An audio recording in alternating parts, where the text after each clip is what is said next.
Yes, Chef Jude Kinene. Yes, sir. Yes, welcome to the podcast. Sir. Thank you so much, sir. Yeah, we appreciate when people accept to come and have these conversations with us. Not only is it content for us where we try to make the money from, but also usually the conversations are interesting. When we come and learn from people from their, various expertise. Yeah, these conversations, I think we've shot so far, I think more than 100 episodes. We published, I think 70 yet, but I think 73 yet, but we've shot so many. And all these conversations individually mean like a lot to the person having them. Yeah, and the aim for us here is to sort of move the culture to the next generation, basically. Yeah, when I come and have the conversation with you about food, I have another conversation with someone about dancing, things like that. The point is, a few years after maybe we are gone, some people are going to look back and pick a note. And exactly, and see, what the situation around food was. Yeah, so welcome. I'm going to also give you maybe a minute to introduce yourself, to tell us a little bit more about what you do. Okay. And the food industry, basically. Right. Thank you so much. It's a pleasure to be invited here. And, my name is Jude Kinene, a chef by profession and a hotelier by career. I see. And I'm glad to be here. Well, my journey hasn't been so smooth, though I feel it has been a learning process, and a benefit to many, and also a challenge to others as well. So going back, my industry interest began right from my primary, when I really loved baking cookies and cooking at home. Growing up with my sister, who raised me so much, and with her kids, who I used to call my sisters. Actually, I was just an uncle, but being almost the same age, I see. I was like a brother to them, and it was fun. Waking up in the morning and make for them breakfast, and then prepare the lunch and do the housekeeping. It was fun, but it was also another way of training myself, maybe to the industry, that I never knew I would actually be professional at the end. There's one thing that's interesting from my own story. When I was growing up, for example, only I grew up in a semi-feminist, I would say. The women in my life have been very strong people. Yeah. And when I was at home, my mom would always tell me, in my house, there are no jobs for men or women. Yeah, so I would mop the house, I would wash the dishes when it's my turn. But the one thing that I never did was cooking. Yeah, still in our home, even if it was feminist, apart from, boiling, drinking water and frying the egg for breakfast, it was always the women who cooked. That is how I started cooking, I think, even after university. Then I'm wondering, as a man, you growing up, how was that situation, and how do you get into the kitchen as a man? Well, I found the kitchen so interesting because we believe there's no season for food.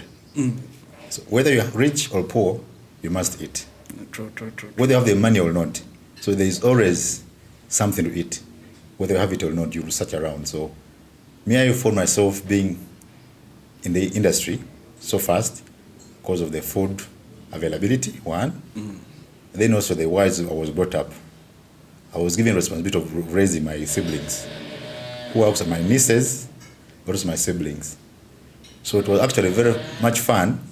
Wake up in the morning and make for them porridge and fry cassava, make donuts. I used to pick some recipes for my sister. She gave me a book. She was busy by then. She was schooling and also working. She was also doing catering. So I picked more interest. So it was more fun, where I used to wake up in the morning and prepare breakfast. Then Saturday evening was the most busy day. We have to prepare for Sunday lunch. Sundays are always special in homes. Yeah, true. So this is when you have to bake the matoke, you do the matoke, the peeling, you put the bread, you put the banana leaves, fibers together, everything. Then you smoke the chicken or the beef for the following day. So it used to be fun. At the time I used to complain, it's only me doing it. Then later on I realized, maybe I can earn out of it. We used to be told, cooking is for women. Yeah. I realized at home, there are so many women or girls, but I was the man cooking. So actually, when we were in school, in secondary, I did home economics. And I was the only boy. In the class? Out of 20, doing the class of home economics. Yeah. So I found it challenging, but also fun, because I was actually the star. the girls were actually looking at me as their I stand. see, I was practicing at home in the baking and the cooking. So I was actually very good in a class in home economics, and I went on with it. Then after my senior 4, I realized instead of going to senior 5, senior 6, it's another 2 years of waste. For me, it was 2 years of waste. And then a whole year of vacation by then. So those 3 years I would be wasting, whereas I could actually just go and divert to the catering industry. I joined Chambogo. It was iTech by then. That was 1999, 2000. I did a certificate, whereas many of my colleagues went for senior 5 and senior 6. I went for a certificate, so I did a shortcut. So I earned 1 point away from them.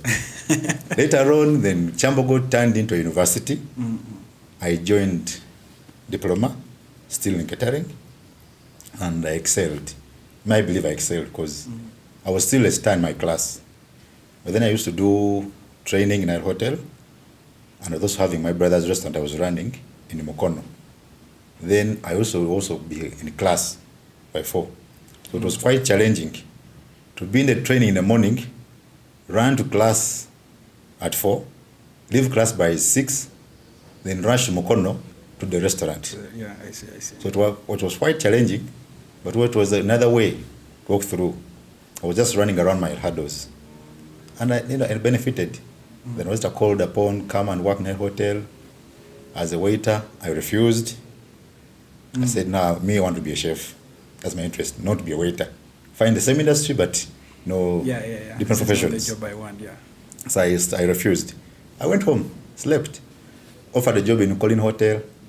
Their offer was 90,000. Then they said, I'm giving you accommodation. Then I'm giving you 90,000. I said, no, I want to work in Nile Hotel. Later on, a chef called me in the morning. I was still sleeping. Saturday, lazy Saturday, still in bed. She called me, hey, Chef Muzungu. Chef Muzungu by then. It was a privilege. Samosa cook. Quite exciting and also quite challenging. Just to cook samosas? Only samosas. Okay, okay. By then, Nile Hotel was too busy with big shows and big conferences. So you do 500 samosas in a day. I see, yeah. And it was quite challenging because I had never done samosas before. So I joined and find a guy called Biekwaso. You said casual. What does casual? What does that mean? Casual, you come and work like casual labor. You don't have like a contract. No contract. Okay, I see. You are paid per day worked, and also you are called upon depending on the need. I see. And demand. Yeah. Okay. So there was need for somebody by then to come and chip in. So I came in. I had no idea about samosas, and I'm given somebody called Biokwas Wilson. I'm told you're working under Biokwas Wilson. I come in evening shift, excited. Samosa only. Say, I want samosa. My friend, that day when I saw now the kitchen is on fire. By then I was doing training, and very many. You go under people's armpits and you are covered there. Now I had a session to manage. Problem started. Biokwaso, he was a good trainer, but very tough. The first time the guy come on the station, gives me flour. There is flour. There is the meat. Tomorrow we have 500. We need samosas. He goes off the shift. I actually didn't know what to do. Then these guys who are training me help me. Oh, you'll handle, work this, do this, help me out, do this, and that. Nah, make the Amanda, which many people call it papula, the peppers. Had you done samosas at this time yet? No. Okay, I see. Yeah. I had done them during training. No, in training you are going, just running around.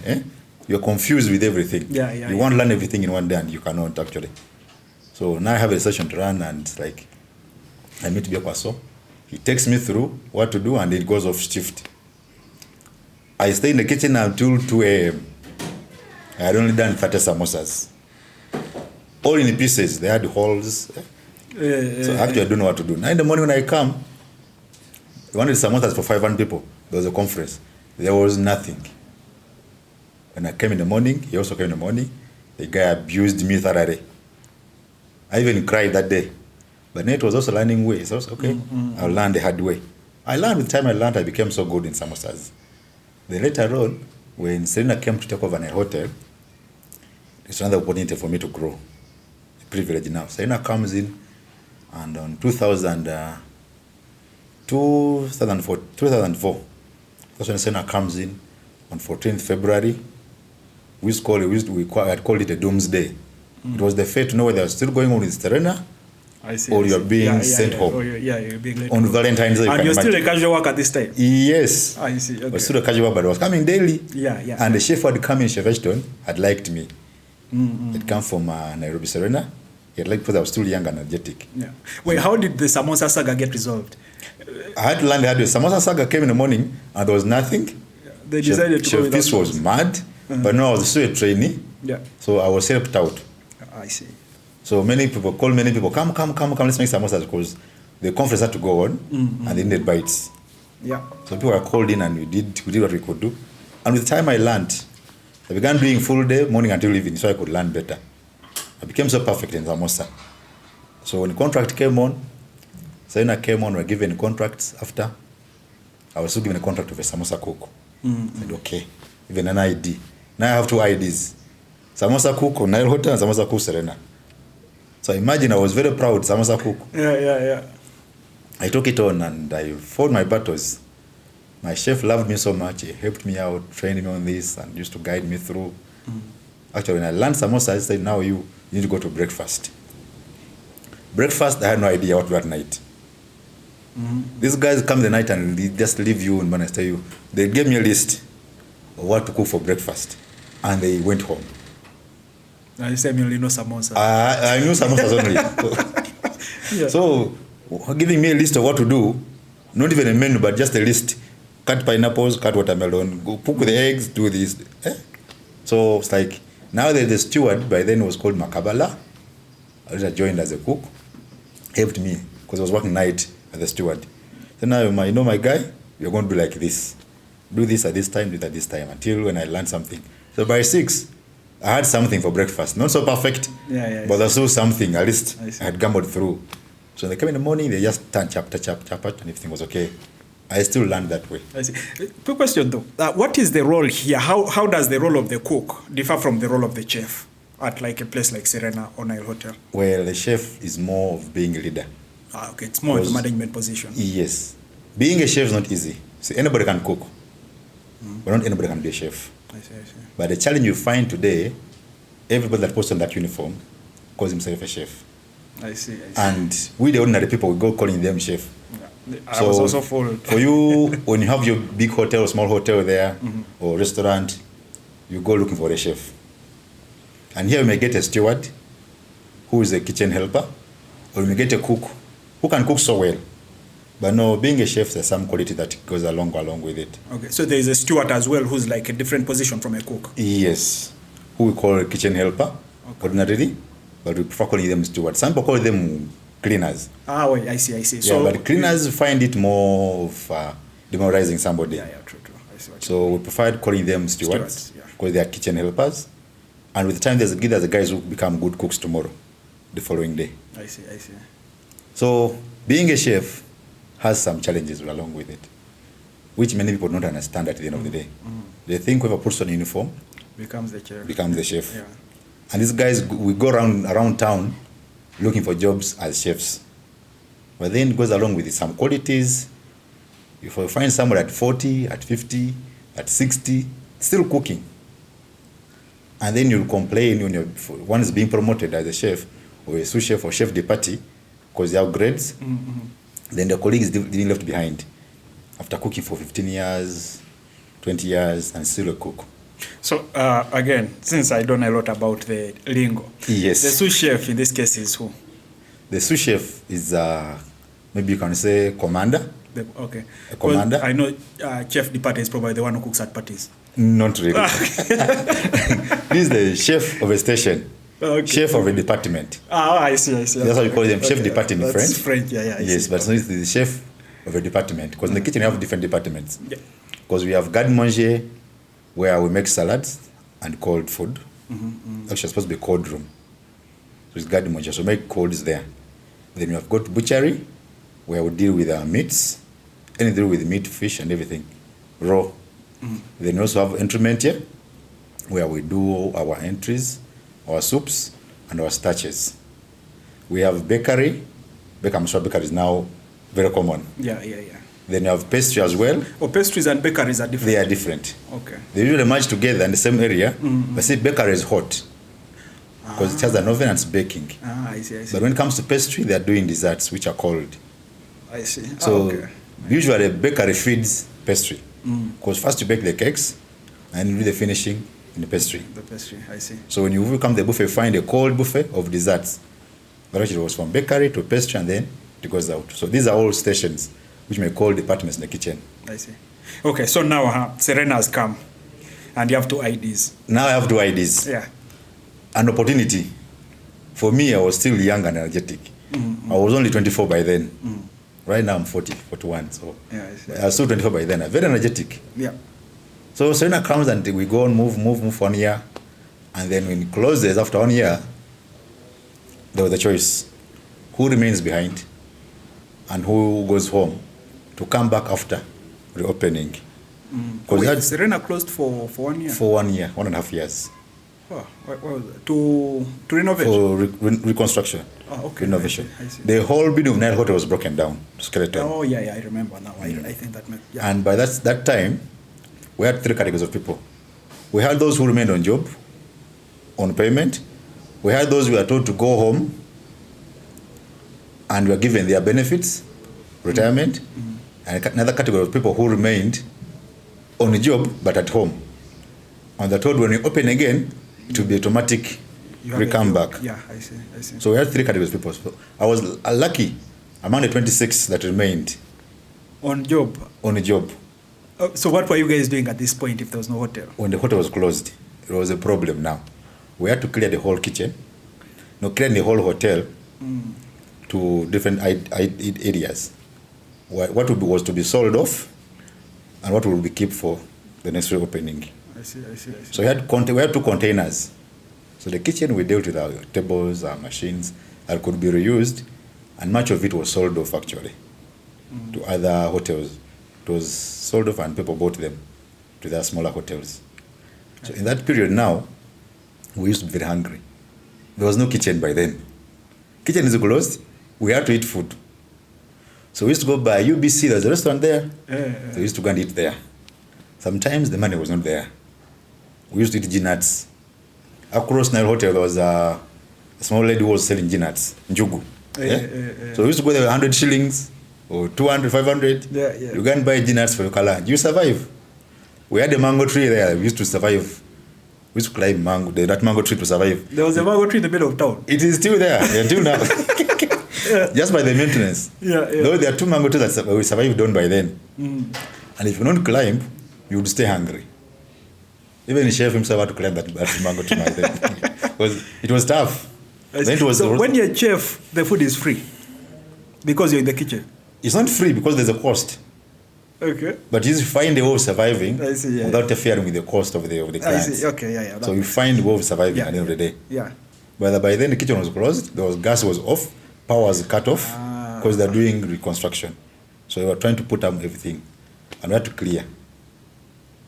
It wasn't easy that time. Yeah. So we ran for 3 months like that, earning a basic salary of 140,000 was by then. And you have to pay rent. Yeah. You come to transport. So after July, we had to go to Nairobi. We were deployed other Serena units who were within East Africa for further training, but also to retain us, which was good. So we all, 1 year and a half, we were out of the country. I was in Samburu, my colleagues were in Dar es Salaam, others in Ngorongoro. Samburu is in which country? Samburu is in Kenya. Samburu, okay. Yeah, there are very many lodges. Serena has very many lodges. I see. And hotels. Yeah. So we were lucky by then. It was a privilege. We traveled for free. Everything catered for. But we used to get a small basic salary, 140,000. Yeah. So we survived that way for the whole year, 1.5 years. So we used to come home after three months for a break of 2 weeks. And at this point, you're still a cook? Yes. So you're the one in charge of breakfast at this point, or? There was no breakfast by then. So I see. Yeah, so when we went to those lodges and hotels, it was another exposure. That's when we learned to this land, learn that in this area. So we became better, and we found that these people also got free labor. It was free labor, so they took some days off, so you could run a station on your own. And now we used to learn practically, the hard way. Yeah. There was no pampering. You run a station, and when you mess it up, you deal with the client and the chef. So it wasn't easy by then. So I see. unlike today, we find And that the station in this case is what? It's like the whole lodge. the whole lodge, with the many cooks there and chefs there. Then you find there's still the same stations, Gadimonji and Intermediate, then breakfast. Then in Samburu, one incident. Samburu is a game park. Yeah. So in the game park there's a fence. And you're told you don't move alone in the game park because the animals are free. And you must be careful. So we used to go to work at 3 a.m., prepare breakfast. And you cross a small bush between the lodges to the guest wing to prepare breakfast at 3 a.m. One time a lion, problems. When a lion just roars, everybody panics. That day we didn't make breakfast. So we were not going there. It was my colleague Kabanda, then Makabala, and Gordon Kwasiwe. We were posted in one area, the 4 of us. We were all still young and energetic. Yeah. That day there was no breakfast because the lion roar at 3. We didn't leave the room. We stayed in a room, said, today there's no breakfast. Until 6, that's when you run out. Now clients were going for game drive, and many of them are checking out. So breakfast must be ready by 6 o'clock. For those who are checking out, they have the breakfast and go at once. Then those who are going for the game drive, they come back at 9. So from 6 o'clock, we serve marathon breakfast, about 100 people. And we're doing eggs a la minute as you cook on order for 100 people cooking eggs. So by then we became stars. I remember with my colleague Kabanda, we used to have 4 burners on the left and 4 burners on the right with 4 pans. So when the client comes, they want their eggs. This one tells you, I want an omelette, I want a Spanish omelette, I want plain omelette, I want a fried egg, I want a boiled egg within your area. So you have pans running from this side, left, right, and then you come back this side. Then you come back changing, and you come back this side. Then you begin issuing. So it used to be fun, but for the first time it was challenging. This one burned, this one not cooked. Yeah, I see. Because we were also still training by then, and it's like, well, we passed our tests. Because clients could realize, because you have a trainee label, so they understand you're in training. Then you talk about Uganda, where you're coming from Uganda. I know then about Uganda is Idi Amin. So now the diversion goes to the stories of Idi Amin, the bananas in Uganda. So with you do a good collab with the clients, so you get good friends, and sometimes they give you a good tip. You survive. I see. Yeah, so okay. So now at this point, you've done the job in Kenya. At what point do you come back? Like, I'm trying to see how you graduate from being a cook or a trainee to like a chef. After those 1 year of Samburu of the lodges, we had to finish our trainings in Nairobi, Serena for 3 months. That's when they're trying to do the deployment of Kampala now. When Kampala was ready, that the deployment of the 26 staff that had remained. Now they were deployed. They say, you are going to work in Gadimonji, you will work in Entremente, you will work in butchery. Then I was told I will work in butchery. The chef Shamachari asked me, will you handle? I said, no, I won't handle. Because I was imagining you bring a whole carcass of a cow and you have to begin deboning it, putting the meat together from the bones and this one, all the different cuts. For my imagination was still Nile Hotel, big numbers. I said, I will not handle. I said, okay, you go to the fine dining. That's the Pearl of Africa restaurant. I said, that one I'll handle. So I did more training in the fine dining in Nairobi, Serena. I specialized in the fine dining. Well, that's how. What entails that? What entails fine dining? Fine dining is a particular cuisine. As in, you give it a touch. It's not that we don't deal with big numbers, but with special people. I see. Where everything you touch is fine. It takes time. It deals with mise en place. Mise en place is preparing what you use before you actually begin your service. So if you don't have that mise en place, if you don't prepare, the way you prepare, you prepare in the studio, the cameras, the microphones, everything. So imagine you begin a show, and that's when you're putting in cables everywhere. So you get crazy. I see. So in fine dining, in every kitchen, mise en place is a must. But fine dining is particular. A pencil, you must have your pencil and tick checklist. If you need a pen, tick. The areas where you need a ruler to cut vegetables, you must have it and must be done. I see. That's there's a joke I think on WhatsApp where you go to a fancy restaurant and you pay a lot of money, Yes. and they bring very little food that's well designed. Yes. You're not paying for the food. You're paying for the labor that the chef has put in. Not the food. Because you can find the food anywhere else. Yeah. But see, that fine art and the time the chef has put in is what you're paying for. Though we sell our food in grams, so at the end of the 7 courses, you'll be full. But see, for us Africans, we eat food. We want to eat out of food. We don't mind the quality. Yeah. That's why when we go for weddings, a buffet, and we want a buffet. So we pile the food out of matoke, cassava, potatoes, everything. You put one piece of chicken. Actually, the body needs more of the protein, the chicken, than the matoke and the cassava. I see. So in fine dining, we serve more of the protein and less of the starch. I see. Oh yeah. So okay. So that also brings in the question: like, as a chef, how much knowledge around nutritional science do you need? How much of that knowledge informs how you prepare, say, cuisine? Well, we do out of research. And if you're a chef who doesn't want to do research, I think you are doomed. Okay. You've got to use the internet, you've got to read, you've got to research, and you've got to accept that it is something you don't know at any one time. You always learn from colleagues and everything. But nutritional value is part of our courses. Because in our courses we do nutrition. So you must be able to understand when you're putting food on a plate, you don't put matoke, beans, cassava on one plate. If you have to, it should be in grams. Because at the end of the day, you cannot eat more than a kilo on a meal. You're not supposed to eat more than a kilo on a meal, starting from the starter to the dessert. Oh, I see. So the challenge with us, we want to go and eat out of rice with a spoonful of beans.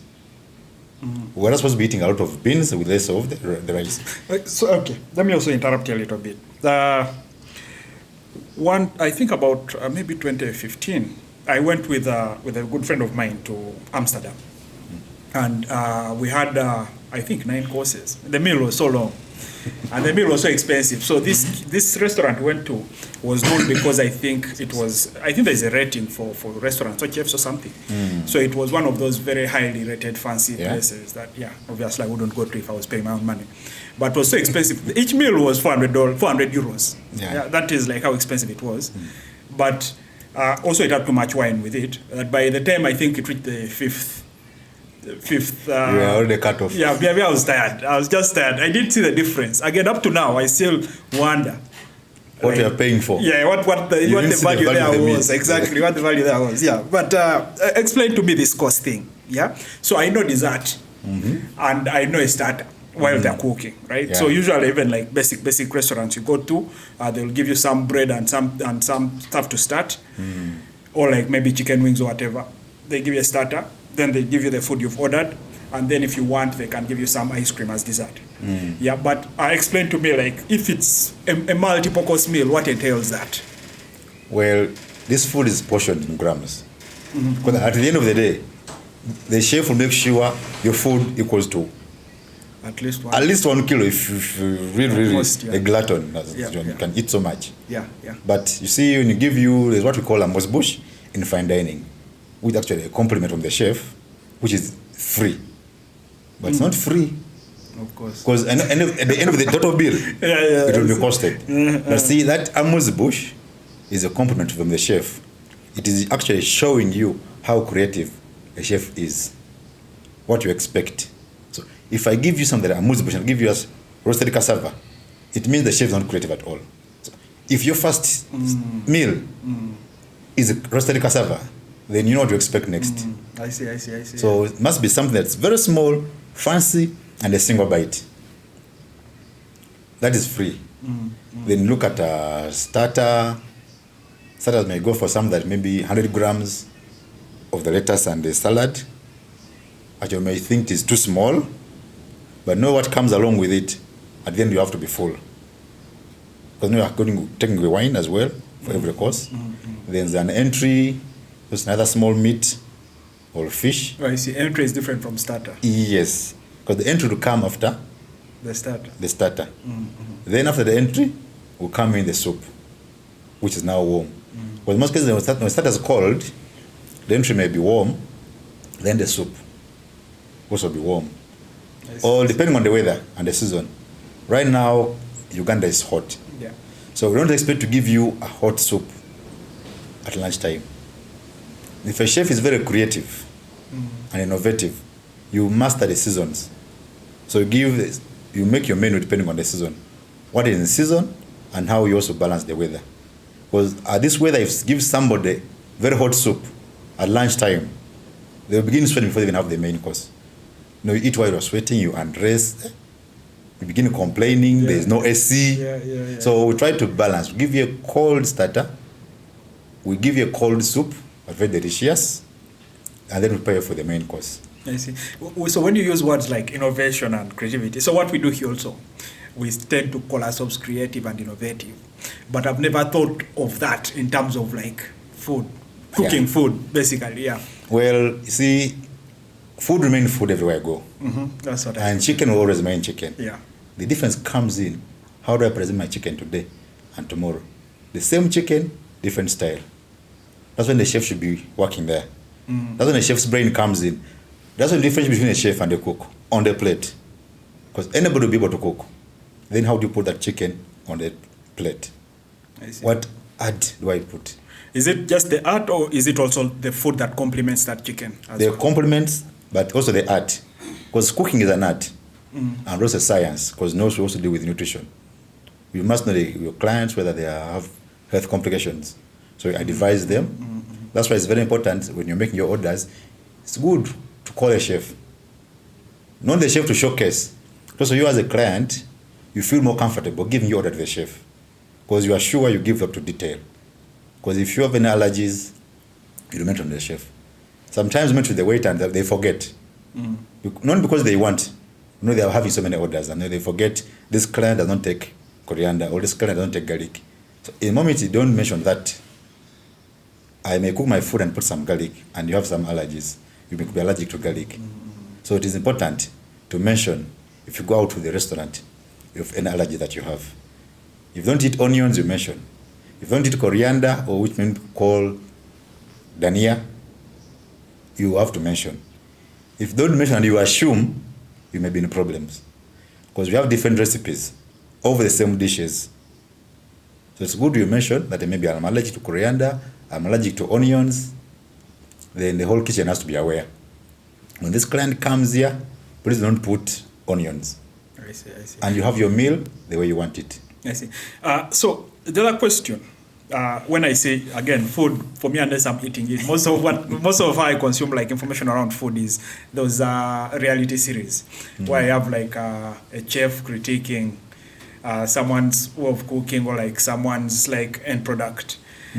So the question, I've gone to many places, right? And most of the places, unless the food is poorly done, I can't tell the difference. Right? If I order the same thing, so if I go and say order for pork ribs, unless sometimes it happens, right? When food is just not well done, maybe the pork is not so ready, or maybe when it's too dry. Those things I also know. That I eat and I'll be like, okay, I feel like this. I'm not eating my money properly here. No I can't tell. Yeah, but when I go to multiple places and the food is it's done well, I can't tell the difference. Is there an actual difference in taste, or is this PR, most of it? Like when it comes to the same food, if you're eating chicken, if you're eating pork, and it's all well done, is there an actual difference in the way it tastes? It will be there, and it has to be there, because every dish must have a recipe. And we recommend every recipe must be written down to be followed properly, whether you are there or not. So imagine me being a chef who is selfish, because we have many of our colleagues who are selfish. They want to share recipes because they want to dominate the job. But imagine you're not in the kitchen and the client comes and orders for something that you always cook. Then the client will easily know this chef is not there. But why? Because at one time you may cook and put garlic, and for you I don't tell you that I put garlic in my dish.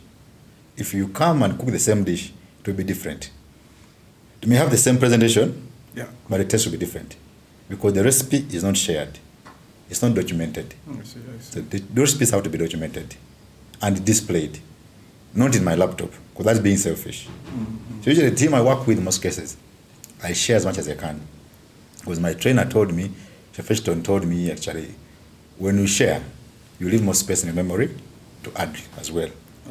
And then when you share recipes, you get relieved. You don't have to be on a station all the time. Because they will call you the time.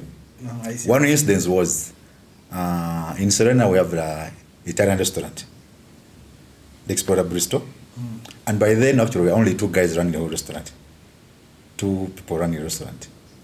We had the waiters that were doing a shift, 8-hour shift. And for us in the kitchen, we were doing a broken shift. Broken shift is from 10 to 2, then from 6 to 10. But actually, there's no breaking.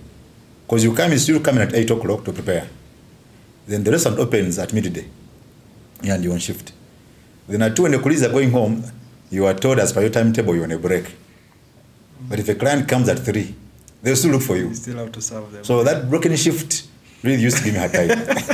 Yeah. And it's something I'd done for many, many years in Serena. And it came along with its own challenges. In fine dining, I did broken shift right from 2006. When I went down to Explorer, I still did the same shift. Then I went back to Pearl, the fine dining, it was the same shift. When I began running banqueting, it is still the same shift. What is banqueting?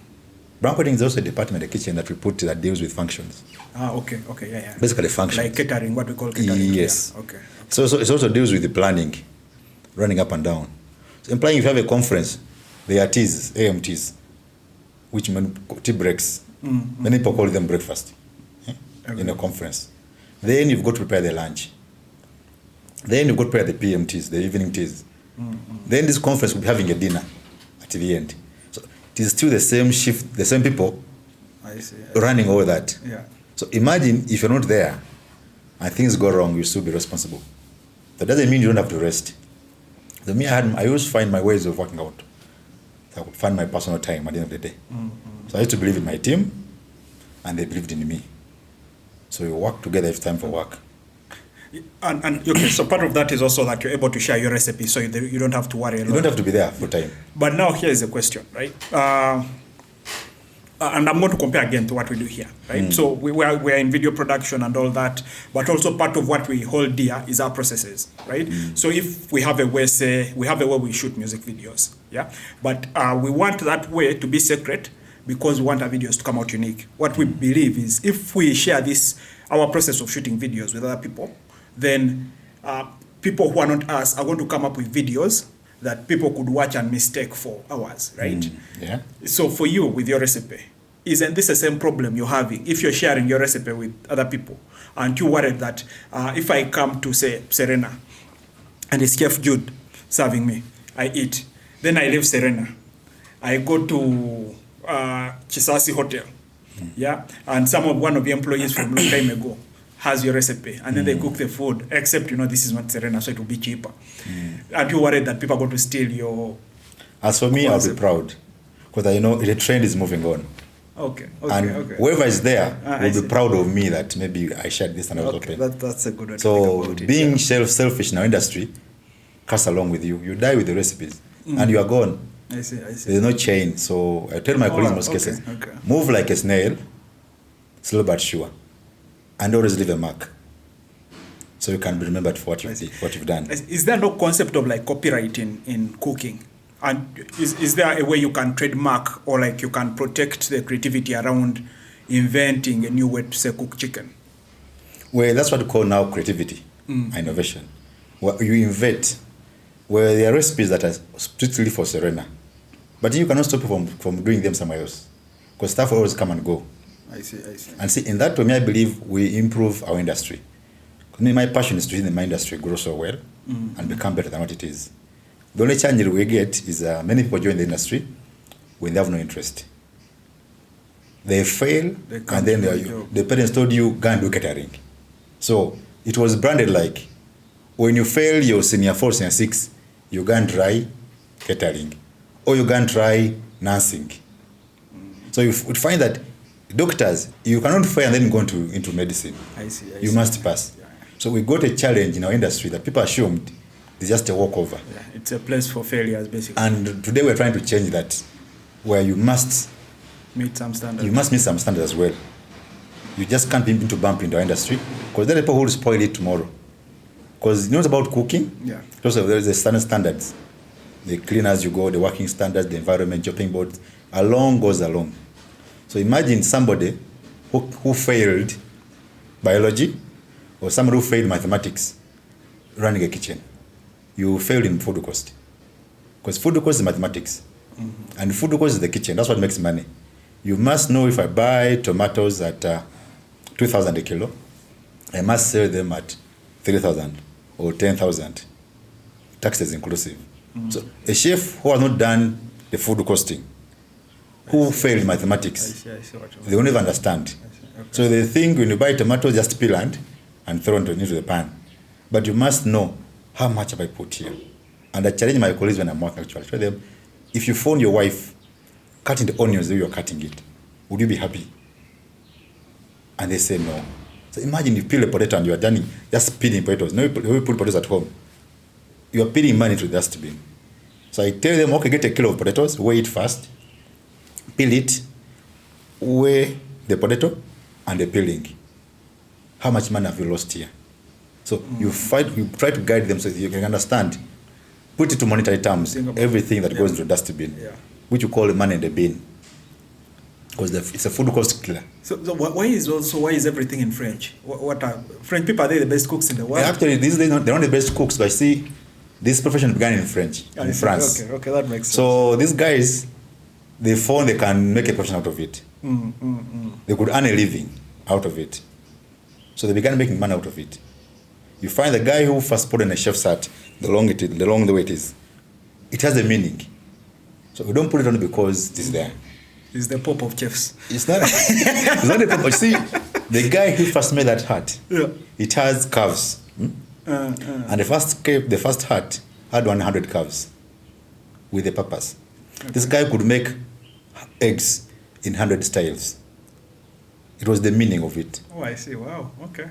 So you could make an omelette, Spanish omelette, plain omelette, fried egg, boiled egg. Then you have the boiled eggs is whether soft or hard. 100 ways of cooking eggs. So he put all that on the hat. I see. Now I remember that restaurant I told you about in Amsterdam. Yeah, the guy's hat was also a bit pointy. Yeah. So and see, that's why we get a challenge. Everybody who puts on that hat, we assume that is a chef. And my biggest challenge to see when you're proud to move around the restaurant as the chef, what is the pride behind you? It goes along with your hygiene, with your presentation. You find chefs are all bearded. You know, for me, it's an insult. You look like Father Christmas. You look like, maybe I don't want to say, but see, it's like, these beards can fall in the food. That is one. So for me, I find it being unhygienic in the kitchen. Yeah. That's why you have to shave completely. If you have to have hair on the head, put on the hat. I see, that makes sense. So it is very, very important to be hygienic in the kitchen. Because when a chef stands out of the kitchen to the restaurant, the client should be proud. I see. So those are similar roles to what? To surgeons. Surgeons are also supposed to trim almost all unnecessary. Everything, because it hides a lot. Fingernails, you put on rings, we are married. Then you put on a ring, sometimes it hides some food, which can hinder some bacteria. Then nails, the hair. Ladies don't put on nails, don't paint, we cut a nail short, you shave. You must shower about 3 times a day. Okay. Before a shift and after a shift. So the challenge is, many small hotels or restaurants don't think about that. Or they'll put up a kitchen and then there's no locker room for the chefs. So imagine leaving home, you enter a taxi and you're smelling garlic, beef, onions, everything. Becomes irritating. You must wash off and then you go home. That makes sense. Yeah, then you find chefs moving around town in the uniform. Yeah, I've seen many by the way. It is a pride that you're a chef. But see, this uniform is dealing with food. It's not supposed to leave the premises. Because you never see doctors on the street. That's what I was going to say, Same rules as almost. Yeah, because it is hygienic. When you move out of uniform, you go to the market. The market, you're touching so many things. You carry bacteria and you do cross-contamination. I guess these rules also apply to like waiters and cooks as well, because they're also in the kitchen. Yeah, they do. They do apply. But see, the challenge we get, many proprietors don't understand the industry. They get the money, you find somebody is an engineer, so you made some good money and you sell him put up a hotel. So when you build your hotel, you are building a hotel as an engineer. So don't put in mind the product will come along with it. Things like the kitchen setup, you may not consider. The staff welfare, you may not consider. All you look for is having a room and put a bed, put a TV, and I'll be getting 10,000 per room per night. But you forget the concept that goes along with the hotel. Our rules that govern the hotel industry. I see. Is there like some sort of association, like for chefs and people within that industry? Yeah, we have many of them. In Uganda, we have many of them. We have the Chef Association of Uganda. Actually, I'm part of them, but I'm not a registered member.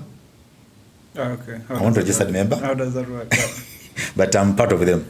I work with them directly because actually I decided to retire from active cooking. Okay. At the age of 40 because I had done so much. I did know that. Okay. I had done so much of active cooking for 20 years.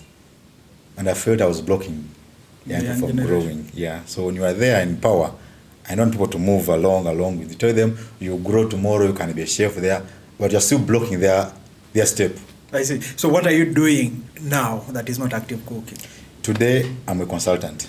Okay. I see. I'm a consultant and I do trainings. I see. So if, for example, I wanted to build a kitchen, you're the kind of person I'd reach out to? Yes. Because I've been in the kitchen for 30 years. So I know the challenges of placing a sink in the wrong place, of placing gas in the wrong place. So you must know when you're standing working from left to right, or from right to left, and how does the food end up to the client, in which direction.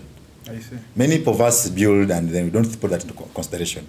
So we buy home use cookers and we put in the kitchen, and they're building a commercial kitchen.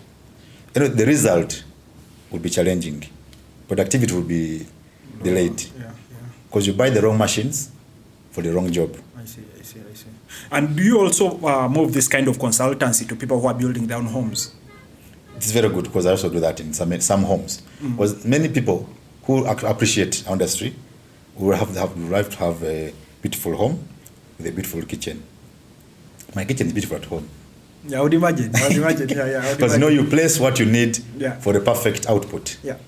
I have an uncle who's a chef. Right. Okay. Now I don't know if he's a chef. He's in catering because now you've defined the term for me, right? But one thing I know about when you have Mikol at home and he's coming. You're excited. Yeah, we are intentionally assuming he's going to handle the cooking, right? Yes. Do you space the same? Because I imagine for him, it's the same thing as like because I'm in like engineering, if my parents call me every time their phone died, every time their computer died, because they have a son in engineering, right? In software engineering. I'm imagining, isn't it the same problem you'd have when your relatives have a Mukolo? Actually, it's not a problem to me. It's sometimes fun. You feel useful in a society. You feel valued. I see. You feel people appreciate what you do, and they actually love what you do. Imagine being a chef and you have function at home and nobody thinks about you. Okay, that makes sense. Yeah. Imagine you are into sound and when you have a function home, nobody consults about the sound or what put that. That means your product is not good to expectation. They appreciate it well so enough. at home, I feel like sometimes I'm overworked. But that's what But then you see, you can't run away from it. Because when we have functions home, we bring in caterers, and then you are still attached to them, because they should understand the expectations. I see. Yeah. We have somebody who's doing music. So when you have anything to do with music, there's somebody attached. Yeah. Cosine, my son is called Cosine, a musician. So anything to do with the sound and music, that is the area. Basically, just give him the budget and tell him. When it comes to engineering, at home we have some good engineers. So when it comes to anything to do with construction, they put up this and that, they do their babies. Yeah. So it's not challenging because it's fun. So sometimes you feel like you also have to want to rest on the function. Yeah. You want to feel like today this function. Be part of the function, yeah. But you find yourself going there still. You find yourself checking the kitchen. This one is missing. Let's do this and know the purchasing. You still get involved. I see. Okay, so the other story you didn't emphasize a little bit on was the story of your restaurant. So the restaurant you did while doing university. How does that story end? That story, it wasn't my restaurant. It was my brother's restaurant. So he got some money. He was an engineer. He got some money and he felt like he can do a restaurant. Yeah. Then he said, my brother let's work it out. We tried. He got the money, small money. He assumed it's out of money. But see, the equipment are very expensive. After buying the furniture, rented the room in Mukono there, money got finished. We are stuck. So here he gives me 20,000. As you know, stay with that as upkeep. Then let me go back to Kayunga, look for some money. Then I come and we sort out. Then I said, instead of eating this 20,000, I can start with something because the machine was there. Everything was paid for. So I got the 20,000. I opened the door. I got some Zay who came checking and said, hey, we open. Said, we open. I had nothing. Said, we are open. Okay, I want chips and liver. I told him the truth. We have just started. I have nothing, but I'm going to prepare. He said, okay, you're still young and energetic. I will wait. I ran to the market. Bought half a kilo of liver, 10,000, and potatoes. I came. Prepared, made for him the order. He paid 15,000. I gave him some money there. But he still had some potatoes left and some liver portion. So I began like that. Another client came, I saw that one. It got finished, I ran. But after 1 week, my brother came back after 1 week. He found that I'd moved on. I was making actually good sales, and I bought a crate of soda. So the capital had increased. Well, we started like that. Then I was also schooling in Chambogo, so I used to travel back to Chambogo to class, then the evening come back. It was tiresome. Those were challenges. I learned how to start from zero. I see. One of the, so first of all, I've actually also done a restaurant before. I've done a restaurant business before. I think what went wrong? I would say maybe I'm exactly like your brother. So one of the things that is very challenging about the food business is the rate at which things go bad, right? Yeah. So you can't, so if you have a shop, if you have a normal shop, you buy a kilo of sugar and know that maybe in terms of time, I'll make a loss if I sell this over a very long period of time, but you're not worried that the sugar is going to go bad. It's not the same thing with restaurants. Restaurants, you purchase a kilo of beef, and you have to hope that you get the class to eat that beef while you're still okay. You have to pray. Yeah, exactly. Yeah. So that was, like, for me, a big challenge. The fact that a lot of control is out of my hands in terms of how things get spoiled, in terms of how much I have to inject capital. That was one thing. I started the restaurant also because my initial passion was to run a bar. So it just came in to complement a bar. Yeah, but also staff. Yeah, so the guy I hired also called himself a chef. So now I know that he wasn't one. But the guy who was doing main cooking, I think I hired him to lead the cooking, but he also hired his cousin.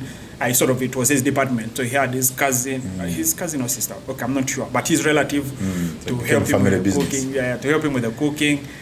But it became also too expensive for me to pay two people. But he said it was too much work for one person, basically. Yeah. So that's the tricky thing that I saw in restaurant business is how do you actually set up a business? How do you plan the business part of it? You know, if you don't have a lot of money, if you're not like like I said, we deal with a consultant first to advise you. What is your budget? What is crucial when you're buying the machines? Sometimes you buy the wrong machines. You buy the wrong fridges. Then you pile them. You buy the wrong cooker, and then you expect to perform miracles. At the end of the day, you also bring in the wrong people. You pick people on the street because you feel the professionals are expensive. So you look for cheap labor. Cheap labor will be expensive at the end of the day. Over a period of time. So you find that your cousin will bring in another cousin will bring another cousin, the girlfriend will come in, the boyfriend will be the waiter there. At the end of the day, the money will still be disappearing inside there. So the challenge is get the right person first from the start. You consult with the right people. If I have to build, I will have to look for an engineer. Even if I have to get a Juakali, but I need advice from somewhere to know how I'm going to work it out. Sometimes it becomes challenging when you consult with a professional, because sometimes you talk big, and then your budget is too small, and you run away. But when you mention your budget, how much capital you have, we still have to get the basics. Because many of us in the kitchens, our storage is very poor. So when our storage is very poor, you expect high levels of spoilage. when you put the meat and the cabbage in the same area, it's not because you want to, it's because of the space. And see, you need the meat to be there. You also need the cabbage to be there. And when the meat is now releasing some blood, it will go into the cabbage. So the cabbage following there will either be contaminated, it will go bad. Then you may either lose the cabbage or lose the meat, or lose both. So it's important you do consultancy with the right people before you start. And then when you kick off, it is good. Invest in some consultants still, so they can help you kickstart and. I see. Okay. So right. I think I see the clear value of what consultancy before, right? I hire you, you give me some sort of what the Tips. blueprint is. Like if you're building, you get an architect, he gives you a blueprint and tells you, or you get an engineer and he tells you this is a wetland, so this is probably how you want to plan it. I see that value that you add, right? But then I've started now, you've given me everything. How do you help in this case? Trainings now. Okay. You have to train your staff to a level that you feel you are comfortable with. After they train, the biggest challenge we get is after the training, these people learn so much and you cannot maintain them anymore. I see. And then that's when they build poached by other hotels. So can I pay you to like train them but not so much? If you take me, I will not be selfish. Okay. Because I will tackle something beyond your expectation. Yeah. For their own benefit. Because tomorrow they'll be proud of me somewhere. I see. But they'll learn something better out of me. So the biggest challenge is when you train the wrong people. When the kitchen get people who have not gone to school, but they have learned on job. But their basics we learn in school that you not learn on job. So when I go for trainings, these are things I take through people. When I understand their education level, then I begin from there.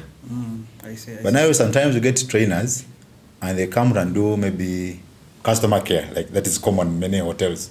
People are doing customer care. And then the people who are training have not gone to school. Maybe they are senior 4 dropouts, or they are senior 6 dropouts, or maybe they did engineering and they failed to get their jobs and end up in the hotel. Because we have many of them. Yeah. We have many of them who do journalism, they failed to get the jobs, but the hotel is offering stewarding opportunities. So they come and harbor there meanwhile.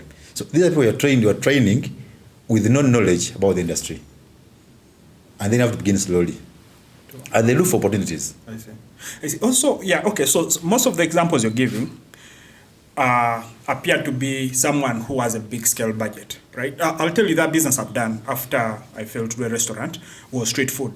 So, and this is something I'm going to probably try again in the future because I think there's value there, right? I've gone to I think I've been to even as near Zanzibar, where the street food culture is vibrant. You know, you go to a guy's kiosk, Mudala, and the man tells you, okay, I'll give you this and this and this. Even if he's selling a mango, he'll tell you, I'll give you a mango, I'll put this curry, I'll put this pepper, I'll put all that stuff, and you buy one mango and you feel like the man has put in some work, right? As a tourist, if you're not like used to that culture.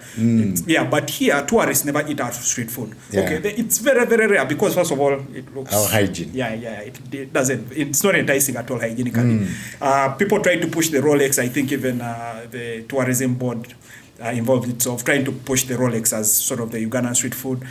But still, unless you're buying it from Serena, you really, for me, I can eat it obviously, but as a tourist, it doesn't seem like it's on the standard that you'd want to enjoy, right? If I'm starting a street food, if ever I get back into the street food business, right, how would you be helpful? Considering that, okay, so this is the idea I have.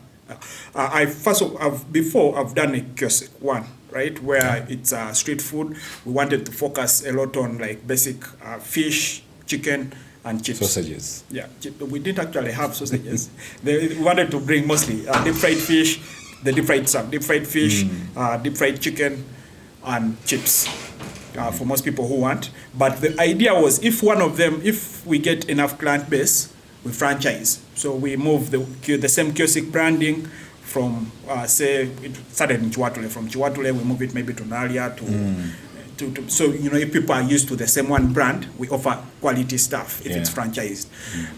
But, again, it's not a very easy business. It's not actually a very easy business. But see what happens with our street food in Uganda. Like I said, the wrong people go into the business.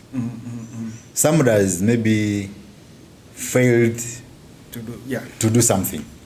And the best they can do is the rolex on street, chapati. So if you do rolex chapati on street, your dress code will market you as well. But if you're very dirty on the street, don't expect somebody, tourist, to come and buy chapati on the street. If you are very smart in a clear chef's uniform, people will stop and buy your things. So your presentation matters so much. But if you don't comb your hair is everywhere, you're dirty, your working area is also very dirty. I mean, don't expect people who are traveling, or people with some good money, worthy, buying your Rolex at 5,000 to come and buy because of the hygiene you're putting up. So it is challenging our street food.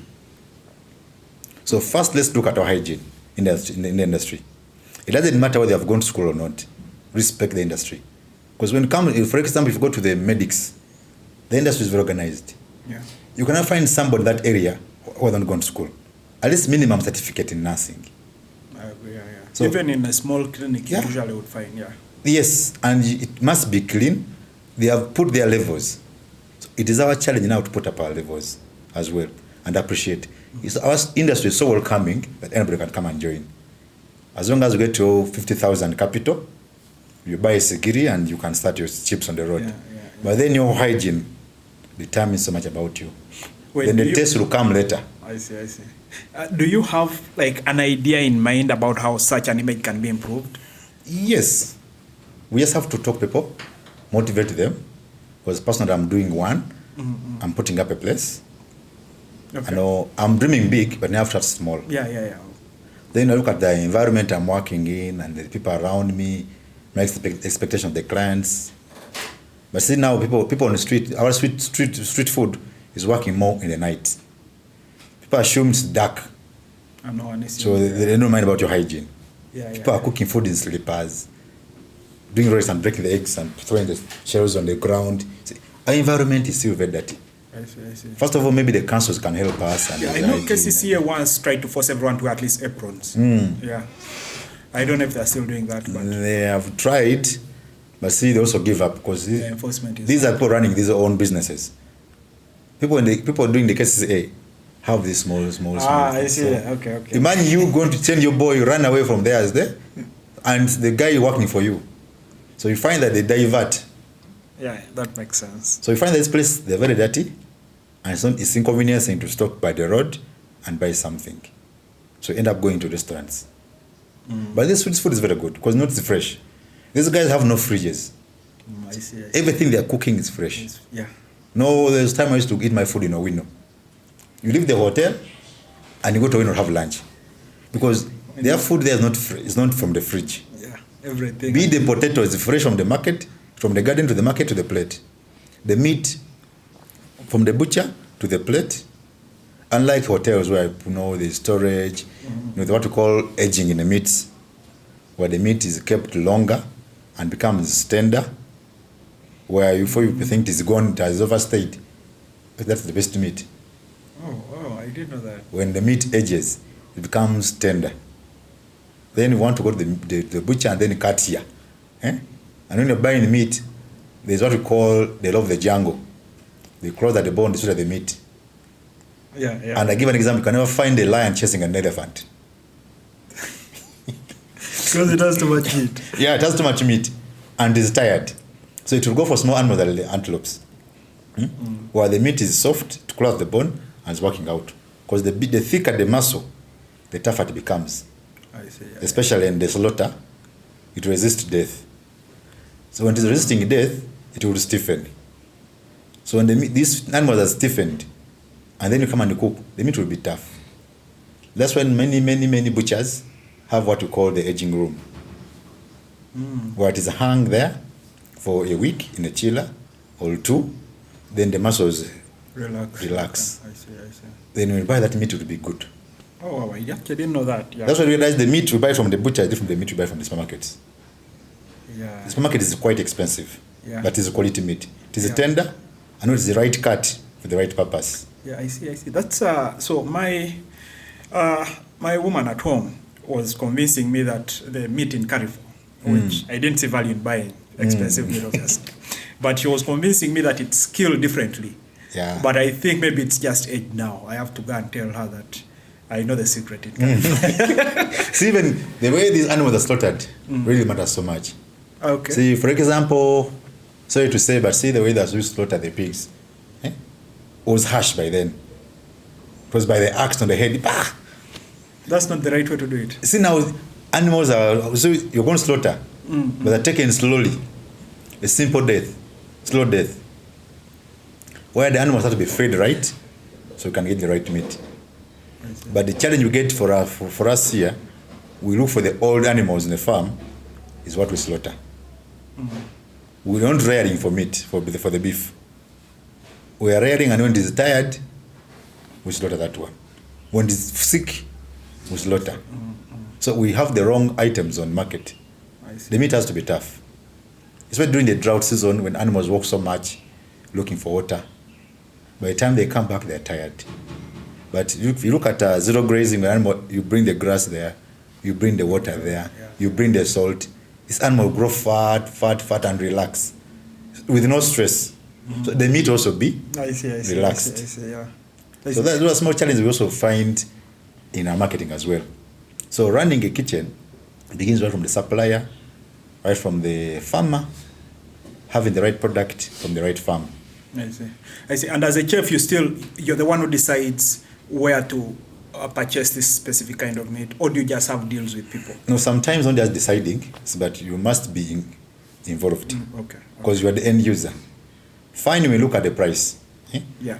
The proprietor may look at the price, may look for the lowest price. But me as the chef, I have to look for quality. So you don't have to bring me minced meat just from anywhere. Okay. Because I must know where it was got, how it was minced, what is the ingredient in it. See, where the challenges some minced meat is on the market. People trim the bones, clean the bones. So in clean the bone, those offcuts, what they miss. So you find your meat is tough. You have to use toothpicks after eating a burger. Because you're getting tendons minced. I see. So you get the wrong meat at a cheap price. I see. So you, as the hotel owner, you go looking for the right low prices.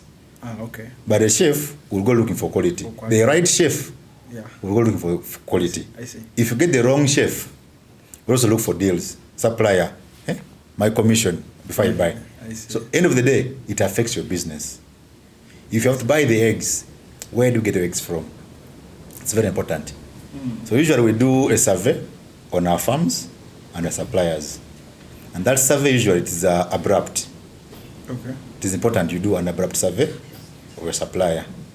For example, if you have to supply me meat, and you tell me my meat I get from Barara, and this and that, the animals are like this, so I have to take the burden to visit your farm abruptly. So I can understand if you're talking about actually what you're delivering. I see. You could be buying the meat from Rufel and telling me you're getting from your farm. And you make small deals there. You get dead animals, you ask the slaughter, and then you bring tired animals. Then at the end of the day, my quality will be affected. I see. Okay, so you said something about eggs. Besides the size of the egg, is there anything else to worry about the egg? Yes. The storage, the hygiene. See, when you're doing with egg farming, the eggs are very different. The eggs you do in an ordinary house or whatever it is there at home, it's not the same as somebody who's doing egg farming commercially. They have to be very clean. Yeah. The animals have to be fed right. They have to be vaccinated. There's no bacteria in the eggs because it will be carried on to us. Then your storage of the eggs. If you harvest your eggs from the farm, how do you carry them? It also matters. For how long have you kept your eggs before they're delivered? Yeah. For how long have you cooked your eggs? Also matters. And you can see the egg on the plate at the end of the day. I see. Oh, okay. Now So it's very, very important. I see. Okay, so let's go back to the consultancy bit, right?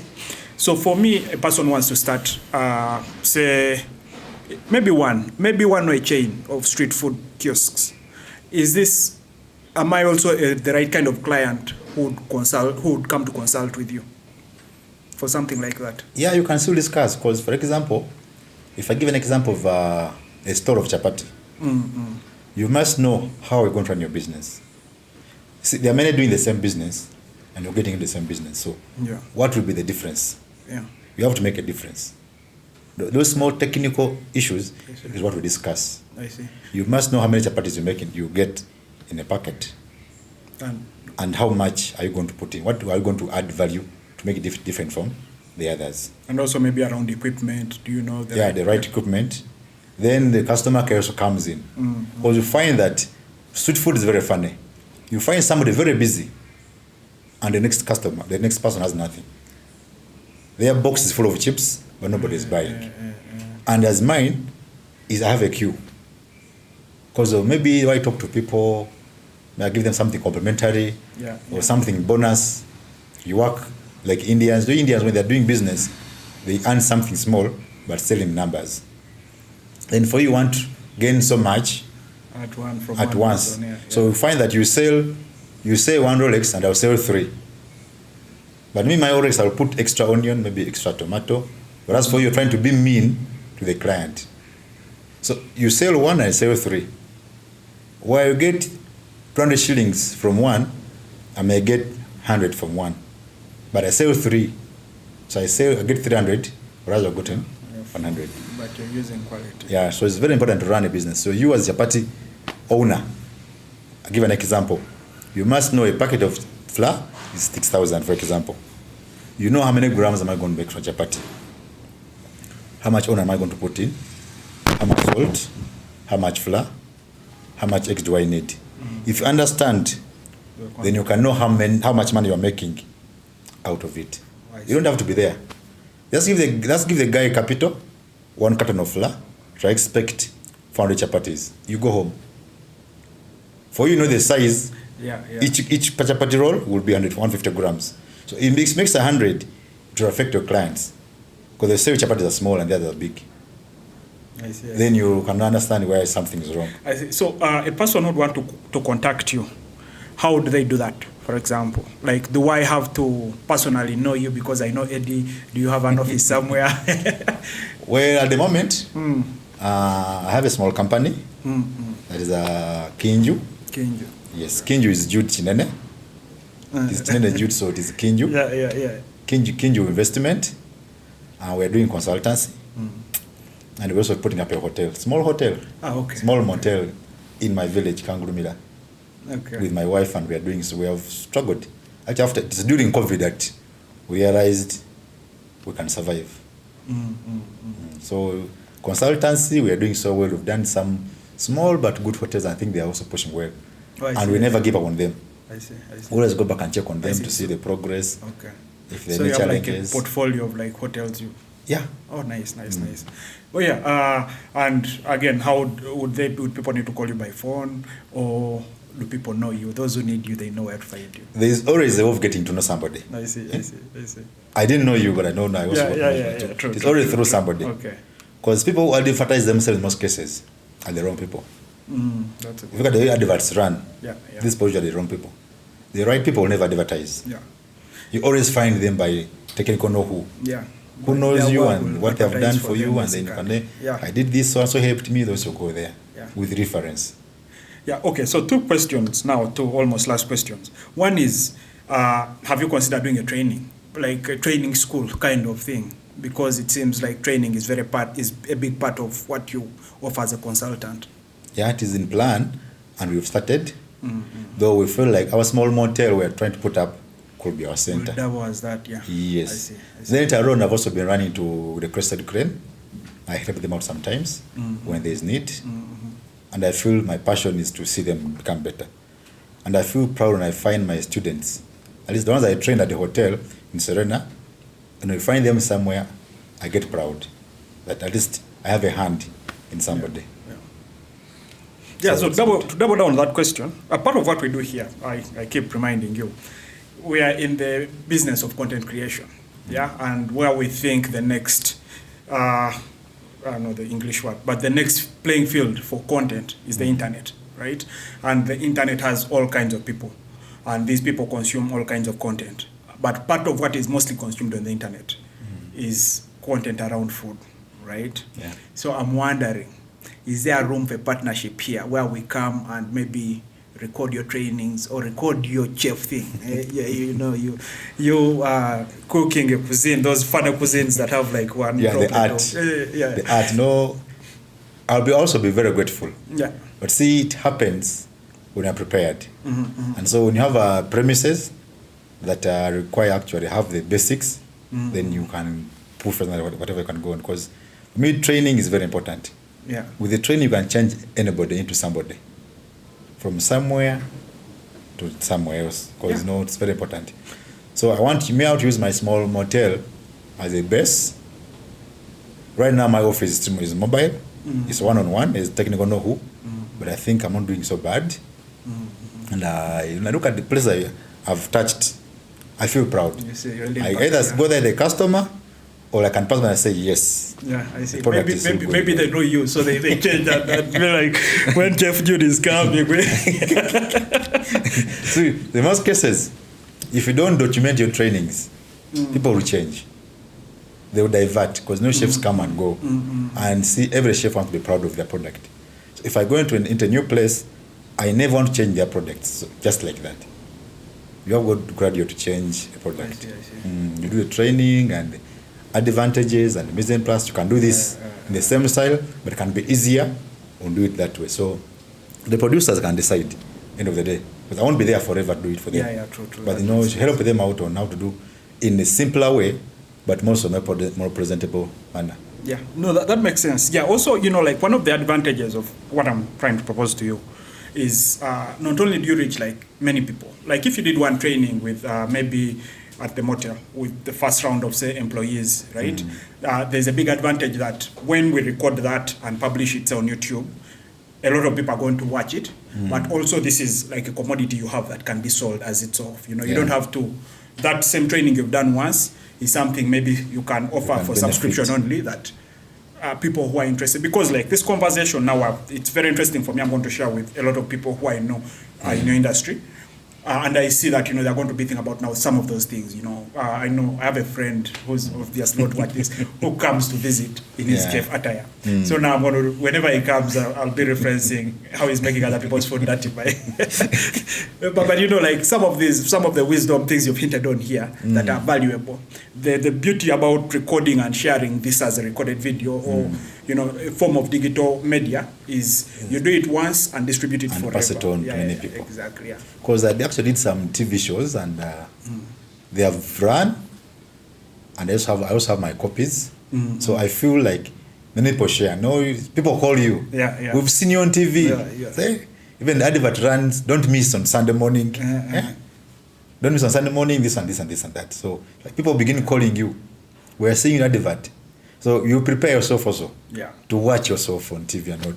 It's fun in a home with the family and the kids are watching you and that is daddy.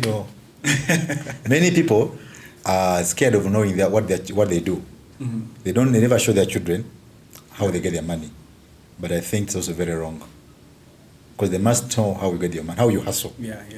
Sort of, yeah. If you're a garbage collector, let the children know you're a garbage collector. And they're earning a living through that. So when they miss their life, they know their dad or mom hustled to get somewhere. But smokers, if you hide and then you leave home in suits, they know what you do. They know you're working in a bank. So they're proud. My daddy works in a bank. But actually, when you go to the bank, you remove your suits, then get messed up. They must know what you do. So they can be proud. Maybe they work to be better or to go in your food. I see. Yeah. No. My kids are proud. My kids call them. I have my son calls himself chef. So find them at home putting on my hats and they want to cook their eggs and it is fun. So okay. Now the other question: in your household, you're the chef. Are you still the best cook, or is someone taking? Now at home things change. At home it's not my kitchen. Okay, I see. Okay. At home the kitchen is for madam. But once in a while, the kids call you, "Daddy, want something special," and then it's like you can't work it out. But no, you still seek permission because that's not your area of operation. That's I could be working so I have a team to lead at work, but at home, I could be the boss in the sitting room. But in the kitchen, I eat whatever is available. Though, you have to make sure your kitchen is also up to date to produce quality at the end of the day. You give the best equipment you can offer and afford. The things we really love. But when you find a chef's kitchen that is also messed up, tells you much about what they do at work. Exactly. Yeah, no. Thank you a lot, Chef Jude, for making the time to do this podcast. I've personally enjoyed this conversation. I've to share it with my madam as well. But I know friends, as you've said. I know people do this as a backup, but I know some people who went to university to do other things. They decided to get into chefing, like catering. They call themselves chef, but now I have to remind them that they're not. It takes some time to be a chef. Exactly, yeah. But some of them actually have taken it on, and it's like a passion they do. Most of them are, I know, I have a friend, for example, who's doing like a mobile catering. Okay, not like catering, but a mobile kitchen thing. So if you have a small party, you still call him. He cooks from your home. He doesn't like bring food from everyone. He doesn't come with prepared food. He cooks from your home and things like that. Yeah. And that is earning more for people because it doesn't consume your time. Because why people are not going into private time, why may I decide to leave full-time employment and now begin doing part-time employment. So I have time for family and I can specialize on my few clients that appreciate the industry. Because many people in the hotel may even appreciate. That's why I get many people who complain in the hotels. But those who understand the challenges, who actually not complain so much, they will compliment and discuss any issue. If the food not tasty, they don't bang the table. They will say, call the chef. They will tell the chef the food not salty. The food is not cooked. I want my food to be like this. So just appreciating. It's like going to a doctor and the doctor doesn't treat you well. You don't get healed in 3 days as promised. You don't go shouting all over. The understanding, he's giving the medication, but it is up to you. It begins with the faith begins with you, whether you'll be healed or not. I think, there's also a lot of wisdom here to share. Thank you very much for accepting our invite and making the time to do this. You're welcome. I appreciate this very much. Thank you.